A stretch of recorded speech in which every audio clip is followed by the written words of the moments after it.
Hello students, welcome back my YouTube channel Mintu Bube Online Mathematics Classes. আজি মই তোমালোকক matric পৰীক্ষাত দিবলৈ গলে কি নিয়ম মানিব লাগে কি নিয়ম মানিব নালাগে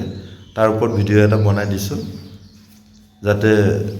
তোমালোকে পৰীক্ষা দিবলৈ গলে মানে ভালদৰে এই নিয়মবিলাক ফলো কৰিবা এটা কি নিয়ম মানিব লাগে এইখিনি বিষয় মই এটা বিতংভাৱে কম তোমালোকে ভালদৰে চাবা এখন আছে admit card board of secondary education Assam Asom Madhyamik Shiksha পৰিষদৰ high school leaving certificate examination 2024 admit card হয় এডমিট কাৰ্ডখন মোৰ এটা ষ্টুডেন্টৰ হয় তো ষ্টুডেন্টৰ ইয়াত নাম দিয়া আছে স্কুলৰ নাম দিয়া আছে ক্যান্ডিডেট নেম দিয়া আছে ফাদাৰ নেম দিয়া আছে মাদাৰ নেম দিয়া থাকে আৰু এনেকে এমআইএল সাবজেক্ট আসামিজ A+B যিবিলাক পলি এমআইএল আসামিজ আছে সিহঁতৰ এ আৰু বি টু কম্পালসৰি আৰু যিবিলাকৰ আসামিজ এমআইএল সাবজেক্ট নাই সিহঁতে এ প্লাস অকল এ টু লিখিব লাগিব বা বাকি নালাগে এটা কি লাগিব কি নালাগে সকলোখিনি মই কম কিন্তু এবাৰ এডমিট কাৰ্ডখনৰ লগতে দিছে ইয়াত ৰুল বেলেগ দিছে instruction for the use for OMR sheet তোমালোকৰ 45 মাৰ্কছৰ OMR সিট আহিব সেইকাৰণে ইয়াত OMR সিটত কেনেকৈ কৰিব লাগিব কি কৰিব লাগিব ইয়াত সকলোখিনি দিছে ইয়াত দিছে বল পেন ইউজ কৰিব লাগিব ইয়াত দিছে বল কলা কৰিলে এনেকৈ কৰিব লাগিব এটা কুৱেশ্যনৰ এগেইনষ্টত এটাহে গোল কৰিব লাগিব ভালদৰে কলা কৰি দিব লাগিব আৰু বাকি যদি অকল এনেকৈ কাটি দিয়া ভালদৰে বা কলা কৰি দিয়া নহয় তেতিয়াহলে কিন্তু একচেপ্টেবল নহব ইয়াত দিয়া আছে ৰুলবিলাক এয়া OMR ভিতৰত কোনো ধৰণৰ বাহজিয়া বা ফলা আচৰা আধা ষ্টেপল পিন ব্যৱহাৰ কৰিব নোৱাৰিব প্ৰতিটো প্ৰশ্নৰ বিপৰীতে নিৰ্দিষ্ট এটাকৈ বেছি বৃত্ত কলা কৰিলে সেই প্ৰশ্ন মূল্যাঙ্কন কৰা নহব তাৰমানে এটা কুৱেশ্যনৰ এগেইনষ্টত এটাই কলা কৰিব পাৰিব বেছি কলা কৰিব নোৱাৰিব আৰু এডমিটখনৰ বেক সাইডটো এনেকুৱা দিছানে rule and guideline to the examine দিয়া আছে আৰু এফালে AJLC এক্সামিনেশ্যন ৰুটিনখন দিয়া আছে আৰু ৰুটিনখন মই দেখুৱাইছো এইখন ৰুটিন দিয়া আছে ফেব্ৰুৱাৰী 16 ফ্ৰাইডে পৰা এক্সাম ষ্টাৰ্ট আছে প্ৰথম দিনা ইংলিছ আছে 17 স্যাটাৰডে মিউজিক ডান্স উড ক্ৰাফট এইবিলাক আছে 18ত নাই 19ত আছে মনডে সোশ্যাল সায়েন্স আছে 21 ফেব্ৰুৱাৰীত আছে এইবিলাক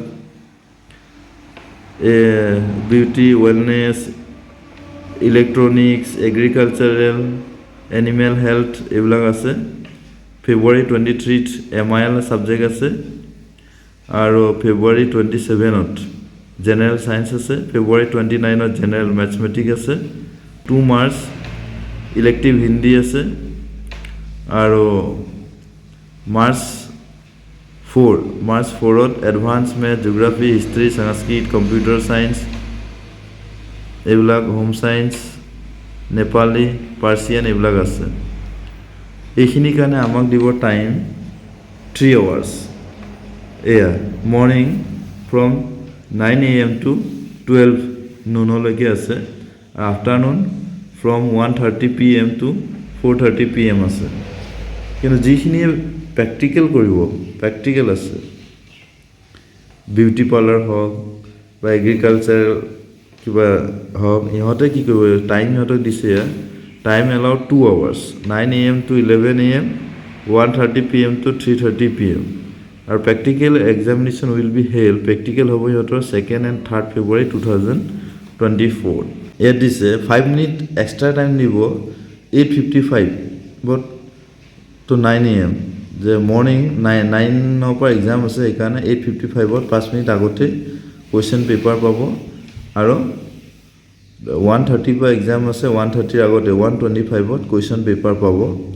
আৰু কুৱেশ্যন পেপাৰখন পঢ়িবৰ কাৰণে দিয়া হ'ব লিখিবৰ কাৰণে 9 o'clock পৰা দিব আৰু এমআইএল সাবজেক্টত যিখিনি আছে সিহঁতে 3 hours পাব সিহঁতে এইটো সি নম্বৰ সেকশনত দিছে সিহঁতে গ্ৰুপ A আৰু গ্ৰুপ B টু কম্পালসৰি কৰিব লাগিব যিখিনি লিও ল্যাঙ্গুৱেজ আছে সিহঁতে AB while Leo language candidates will have to appear group A only সিহঁতে অকল A গ্ৰুপটোহে লিখিব লাগিব B টু নালাগে এয়া rules and guideline to examination 1 number ৰুলটো দিছে on the first day examination to the candidates will be allowed to enter the examination hall 8:30 ষ্টুডেণ্টবিলাক সোমাব 30 মিনিট আগতে প্ৰথম দিনাখন সোমাব ইহঁতক আৰু সোমাই পেলাই নিজৰ চিটবিলাক চাই পেলাই বহিব লাগিব আৰু 5 মিনিট আগত ইহঁতে কুৱেশ্যন পেপাৰ পাব OMR চিট পাব ইহঁতক চাবৰ কাৰণে আৰু লিখিবৰ কাৰণে পঢ়িবৰ কাৰণে পাব 2 নম্বৰতে কেণ্ডিডেটছে এডমিট কাৰ্ড আৰু ৰেজিষ্ট্ৰেশ্যন কাৰ্ড কম্পালসৰি লগত লৈ যাব লাগিব 3 নম্বৰ ৰুলটো দিছে কোনবা কেণ্ডিডেট প্ৰথম ঘণ্টাতে যাবলৈ নোৱাৰিব সি গলে মনো 2 ঘণ্টাৰ পিছতে যাব পাৰিব 1 ঘণ্টাত কুৱেশ্যন পেপাৰ নিব নোৱাৰিব 2 ঘণ্টাৰ পিছত অলপ ৰখিয়ে সি কুৱেশ্যন পেপাৰ নিবলৈ পাৰিব যাতে কুৱেশ্যন পেপাৰ বাহিৰত লৈ গৈ লিক কৰিব নোৱাৰে তাৰপিছত 4 নম্বৰ ৰুলটো দিছে candidates having the complete his or answer script আৰু নিজৰ এনসাৰ স্ক্ৰিপ্ট সেম আখৰে লিখি পেলাই ভৰ্তি কৰি পেলাই কুৱেশ্যন বহিখন ইনভিজিলেটৰক জমা দিহে যাবলৈ পাৰিব 5 নম্বৰ ৰুলটো দিছে candidates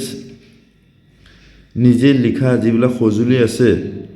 জ্যামিট্ৰি box pencil rubber blue black ball pen লৈ যাব লাগিব 6 নম্বৰ ৰুলটো দিছে কেণ্ডিডেটে এনসাৰ স্ক্ৰিপ্টত খালি অকল এডমিট কাৰ্ডৰ ৰোল আৰু নম্বৰটোহে লিখিব লাগিব ৰোল আৰু নম্বৰটোৰ বাহিৰে বাকী একো লিখিবলৈ নাম লিখিবলৈ স্কুলৰ নাম লিখিবলৈ দিয়া নাই 7 নম্বৰত দিছে